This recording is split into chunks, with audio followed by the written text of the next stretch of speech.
নমস্কার, সবাই কেমন আছেন? আশা করি সবাই খুব ভালো আছেন, আমরাও খুব ভালো আছি। তো আজকে ফ্রাইডে, তো আমি ফ্রাইডে লাঞ্চের মেনু কি রেডি করেছি সেটাই আপনাদের সাথে শেয়ার করব। তো পুরো ভিডিও অবশ্যই দেখবেন। যদি ভালো লাগে একটা লাইক দিয়ে দেবেন। তো এখানে করছি আজকে আমি চিংড়ি মাছের মালাইকারি, কচুর শাক, আরও অনেক প্রিপারেশনে আছে, সবটাই আপনাদের সাথে শেয়ার করব। তো এইখানে আমি আদা, রসুন, পেঁয়াজ একটু পেস্ট করে নিয়েছি চিংড়ি মাছের মালাইকারির জন্য। আর এখন আমি নারকেলটা ভেঙে নারকেল কুড়িয়ে পেস্ট করে দুধটা বার করব। তারপর এখানে মশলাটা কষিয়ে এখন আমি নুন, হলুদ, একটু চিনি, একটু লঙ্কার গুঁড়ো দিয়ে দিলাম। যদি আপনারা ঝাল অনুযায়ী লঙ্কাটা দেবেন, আমার ঘরে ঝালটা কম খাই, সেই জন্য আমি কম দিই। তো এখানে সর্ষে পোস্ত বাটা দিয়ে ভালো করে কষিয়ে এখন দুধটা দিয়ে দিচ্ছি।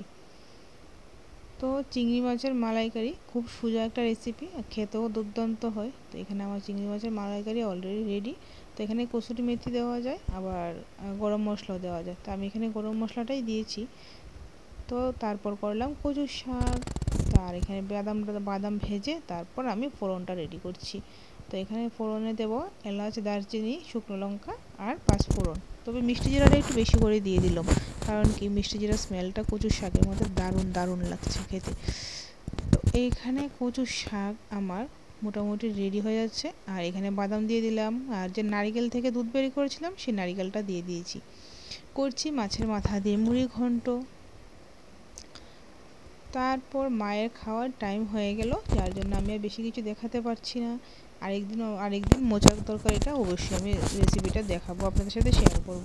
তো এখানে মায়ের জন্য নিয়ে নিলাম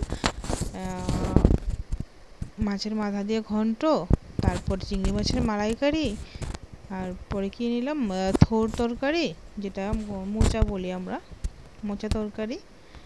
আর কি লাগে দুপুরে লাঞ্চের মেনুতে বলুন। যদি ভালো লাগে আমার চ্যানেলটাকে একটু সাবস্ক্রাইব করে সাহায্য করবেন। নমস্কার।